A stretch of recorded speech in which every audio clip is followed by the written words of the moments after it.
Estamos acá con Anita y la verdad que no se lo pregunté. ¿Cómo te preparas para hoy? Para Uruguay. ¿Yo? No me preparo. ¿No te preparás? No. ¿Nada? No tengo ningún tipo de preparación especial. Pero no te pones nerviosa, No. no pretendes hacer una picadita, nada. No. ¿Ves el partido? No. Venía por ahí la cosa. No, les cuento un poco. No mira el partido. Lindo buzo. Buen buzo, sí. Qué canchera está la Rosa. Está muy bien. Es para hacer juego con Ale, que los dos de campeones acá. Es verdad. Ah, sí, es verdad. No, les cuento para que tengan un poco una idea. Yo, Sí. en principio, todo lo que miro a través de la televisión lo miro a través de las aplicaciones en la computadora. Sí. Por lo tanto, la otra noche, un poco ahí está, pensando, bueno, ¿cómo irá el partido Uruguay-Brasil? Busqué un streaming y encontré unos colombianos. Sí. Y de lo más entretenidos en el relato. Y yo decía, pero qué interés que tiene esta gente saber quién va a ganar. Después me di cuenta, Claro. porque era justamente El su rival. Y bueno, y es un poco la manera mía de acompañar. Nunca encontré a alguien, capaz que ahora alguien se ofrece a que me explique bien las reglas del fútbol No. para poder saber un poco, al mirarlo. Son 11 personas Sí, contra 11 sí, personas y tienen que hacer goles en los arcos. Eso Ya sí, está. pero no entiendo cómo se van moviendo cuando dicen, por ejemplo, el director formó en una línea de 2 y 4, o formó... 4-3-3, 4-4-2. Y yo los miro y no Ah, lo... esa es la formación táctica, no es tan complicado. Me tiene que dar un poquito. Yo te prometo, Ana Rosa, que terminamos de hacer esto y te explico perfectamente qué significa. Las reglas básicas. Las reglas básicas. Las exacto. reglas básicas. No, digo, me gusta que gane Uruguay y sobre todo, ¿saben lo que me gusta? Sí. La alegría que siente la gente. genera, Sí, claro. eso me parece fantástico y creo que, bueno, que es algo maravilloso. Sí, la verdad que sí. Es todo un elemento cultural, además de, Exactamente. de Yo deportivo estoy y en un social. edificio donde hay mucha gente joven y entonces, por ejemplo, hoy el partido es a las 9, ¿vieron que sé? Sí. Bueno, tipo 8:30 empiezan a llegar los jóvenes con sus botellas de cerveza, las pizzas, las mozarelas, Sí, ¿no? Digo, qué preparando todo. Y bueno, es una manera también de acompañar, ¿no? Bueno, ¿tenemos agenda hoy? Tenemos agenda. ¿Habemos agenda? Habemos agenda y Bien. habemos tema. Ah, todito, completo. Tenemos todo completo. A ver. Vamos a hablar de los orígenes del baile, pero primero vamos a la agenda. Dale, primero vayamos a la agenda para ver qué es lo que nos va a recomendar Ana Rosa. Bueno, yo acá la agenda es un poco recomendaciones y noticias. Bien, ¿no? perfecto. La noticia es que hay un concurso para cargo de bailarina, de bailarín y de aspirante a bailarino o bailarina. Es en el Ballet Nacional Chileno y el cierre de las inscripciones es el viernes 26 de julio. No es necesario ser ni ciudadano chileno ni ser residente, por lo tanto se aceptan, digamos, aspirantes que sean de otros países. Y bueno, me parece que a veces hay tan pocas posibilidades de unirse a un conjunto de danza que creo que es una oportunidad importante y estamos relativamente cerca, 2 horas y pico. El viernes 26 cierran las inscripciones, pueden buscarlo en la página web que ustedes están viendo allí en pantalla. Y el Ballet Nacional Chileno, bueno, tiene en este momento un director francés, fundamentalmente está orientado hacia la danza contemporánea, pienso que puede ser una linda experiencia y hay en realidad 3 cargos, ¿no? Bien. Bueno, esto es una cosa que me pareció súper interesante y es decir, para generar una agenda con actividades y también noticias. Estábamos hablando de París 2024 la semana pasada y hablábamos junto contigo la importancia del deporte y ahora que se mezcla con la danza, fundamentalmente con el Sí. hip hop, como disciplina olímpica por primera vez. ¿Qué les cuento? Que en el Museo del Louvre, uno de los museos más famosos del mundo, más visitados, hubo sesiones de yoga y baile, abiertas a todo el mundo, y aquí estamos viendo esas sesiones que llaman para la previa de los Juegos Olímpicos y también inauguran la exhibición Mira. Los orígenes del olimpismo. Pero lo Qué que me grande. pareció interesante Sí. es abrir las puertas del museo para realizar sesiones de yoga o de danza. Y ahora sí aquí empezamos con las recomendaciones. esta es la recomendación que, bueno, hoy justo a la hora 20, bueno, hasta las 21, el primer acto Y bueno, sí. del Mago de Oz. Pero es cierto, Ana Rosa, que, y sobre todo acá en el living, manda mucha gente que no le interesa en realidad el fútbol y no lo mueve, no lo conmueve, pero sí otro tipo de artes y de, No, y de además eventos. otra Y esto cosa, es una estamos gran viendo oportunidad. que julio 9, 10, 11, hoy estamos en el 10, Sí. estamos en las dos últimas funciones, Exacto. mañana es el cierre. Yo creo que vale la pena para aquellos que, bueno, que tengan menos interés en el partido de fútbol o que se pongan muy nerviosos Sí. y que por orden médica no lo puedan ver. Bueno, es una manera de estar escuchando buena música, viendo buen ballet y también un argumento que, como decíamos el otro día, estuvo acá Francesco Ventriglia y Sí. contó un poco que se inspiró en el Mago de Oz, pero en realidad nos narra una experiencia personal en uno de los hospitales de Sí, Milán. muy emocionante, por cierto. Bueno, realizada la agenda, repasada la agenda, vamos a ver cuál es el tema, la temática para la jornada de hoy, Bueno. que ya nos adelantaba una puntita de Ana Rosa. Bueno, a mí se me ocurrió, ustedes saben que a mí me gusta esto de ir recorriendo las fechas que marca el Sí. calendario e irlas vinculando con la danza para que no les pase a la gente como me pasa a mí con el fútbol, que a veces me quedo sin entender algunas cosas. Exacto. Trato de generar eso. Bueno, acá tenemos una breve historia del ballet porque vamos a los orígenes. Escuchemos entonces el audio porque es realmente interesante esta historia. Estaban en los festines de las cortes italianas. Los ballets cortesanos fueron muy desarrollados en Francia. Alcanzó su cumbre durante el reinado de Luis XIV, al que se le llamaba el Rey Sol por un papel que ejecutó en un ballet. Además, al principio solo podían bailar los hombres. Las bailarinas aparecieron más tarde en 1681. Durante el reinado de Luis XIV destacan las figuras de Jean-Baptiste Lully como compositor y de Pierre Duchamp como coreógrafo, de quien derivan las 5 posiciones básicas de colocación. Los bailarines del siglo XVIII se veían entorpecidos por los trajes, zapatos, pelucas y miriñaques. Fue Marianne Camargo quien acortó las faldas y empezó a usar zapatillas sin tacón para exhibir sus pasos y saltos. La danza en puntas empezó a desarrollarse, aunque los bailarines se ponían de puntas solo unos instantes, ya que aún no se habían inventado las zapatillas de puntadura.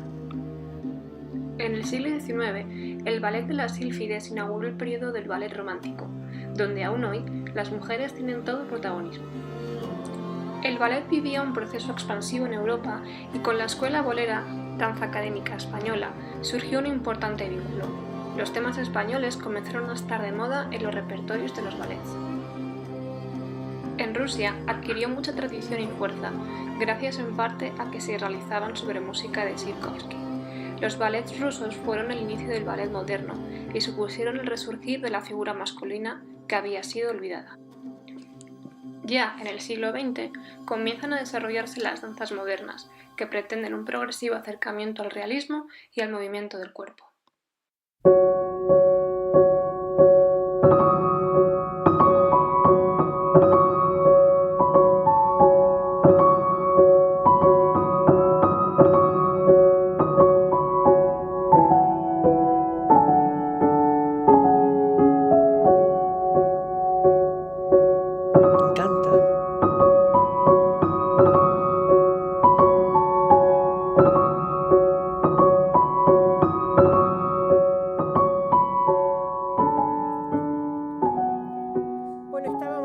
Las 5 posiciones de brazos, las 5 posiciones de pies y que se conservan hasta el día de hoy.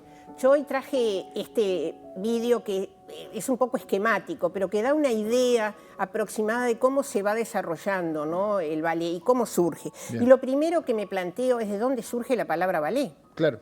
Bueno, ballet viene del francés y se escribe exactamente igual, B larga A, doble L, E, T, y quiere decir baile coreografiado, es Bien. decir, cuando bailamos sin una coreografía es bailar o danzar, y cuando hacemos algo que está coreografiado con determinados pasos o como vimos de las determinadas posiciones de brazos y pies, Es un obviamente es ballet. ¿De dónde deriva esa palabra? Los franceses la toman del italiano, Bien. que es un diminutivo de ballo, que es bailar, Bien. baile, y balletto sería un bailecito. Bien. Y de ahí le sacan la TO y queda ballet. Y Perfecto. balletto del italiano viene del latín, ballare, y a su vez viene del griego balinsin. Así que esto nos nos muestra que el origen de la danza es tan antiguo como las civilizaciones y como la unidad misma. Pero ¿cuál es el primer ballet que registra la historia? Eso es lo que me interesa a mí poner en claro. Y fundamentalmente hay una mujer ahí atrás, que es ni más ni menos que Catalina de Medici, que a los 14 años, cosa que hoy no estaría muy bien vista y que por suerte sería criticada e impedida, se casa con el que va a ser rey de Francia, con Enrique II. Y es así que ella, se considera que era una mujer que tenía poder, que tenía una economía muy grande, es decir, manejaba mucho dinero, y que a su vez tenía un gran gusto por las artes. Era una mujer muy refinada. Una mujer que tuvo, como en todos lados, ¿no?, la gente que estaba a favor de ella y la gente que estaba en contra, pero que sin embargo era lo que hoy podría ser una empresaria. Y el 15 de octubre de 1581, para celebrar la boda de Margarita de Lorraine, genera un espectáculo que se llama Ballet Comique de la Reina. No es este que estamos viendo en escena, esto ya es del siglo siguiente, este sería el Rey Sol, y acá entonces tenemos que de 1581 pasamos de esos bailes cortesanos de la época de los Medici al baile elaborado y más sofisticado, como estamos viendo en la corte de Luis XIV del Rey Sol. En 1661, Luis XIV crea la Academia Real de la Danza. Es decir, los italianos generan el espectáculo, pero los franceses lo institucionalizan. Y en 1672 crea la Escuela de Danza, lo que vendría a dar origen históricamente al ballet público, al ballet del Estado. Es decir, ustedes verán que en la mayor parte de los países europeos hay un ballet que pertenece al Estado. Por ejemplo, en Estados Unidos las compañías no, las compañías son privadas. Hay una diferencia. Es el Rey Sol que justamente hace del ballet una política de Estado en Francia que sigue con las mismas prácticamente reglas hasta el día de hoy. Y luego tendríamos en 1760 a Noverre, que genera el ballet de acción, y llegamos a 1789 con la primera coreografía que sigue, con la coreografía más antigua, ¿no?, porque habíamos hablado que la primera coreografía era de 1581, que se sigue manteniendo al día de hoy, que es La Fille Margardet, que fue justo la obra con la que cerró el Ballet del Sodre la temporada 2023. ¿no? Estuvo nuestro compatriota Ricardo Alfonso, que a propósito ahora está montando esa misma obra en el Teatro Municipal de Río de Janeiro. Pero para que vean la importancia que tuvo el ballet y justamente el Rey Sol que estábamos viendo ahí en imágenes, les voy a leer, por ejemplo, lo que decía Voltaire en su época sobre este rey. Dice, no solo las grandes cosas fueron hechas en su reinado, sino que las hizo él mismo. Es decir, no encargaba a otro de hacerlo, sino era él que los hacía. Después tenemos, él tenía muchos defectos, pero el sol también tiene sus manchas y sin embargo permanece y sigue siendo el sol.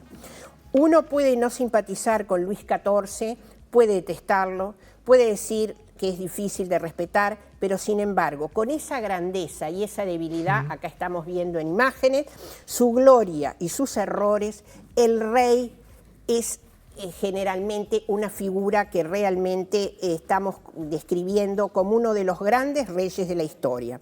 Es el más magnífico espécimen de la realeza, decían en ese entonces. Como estamos viendo acá, obviamente esto es una recreación de bailes de la época, dice, físicamente era magnífico, con su gran altura, rasgos bien definidos y un gran aire, lo vemos ahí en primer plano. Los retratos de él en su juventud, con su cabello ondeando sobre sus hombros, tienen un encanto juvenil que va desapareciendo al entrar en escena la peluca y la pomposidad. Por eso era importante hablarles a ustedes de Noverre, porque justamente Noverre lo que hace es retirar de la escena las pelucas y la pomposidad. Para que vean que las tradiciones siguen estando, acá les voy a mostrar una obra que se llama Las Indias Galantes, Es una ópera ballet de 1738 en 4 actos y un prólogo. Esto obviamente es una recreación actual que se hizo en la Ópera Bastilla en París, y acá estamos viendo, tiene la música de Rameau y tiene la coreografía de Bintou Dembélé. Y justamente es una obra de arte de Rameau y una obra de la humanidad actual. En este momento estamos viendo una actualización de la danza, de la gran danza de la Pipa de la Paz.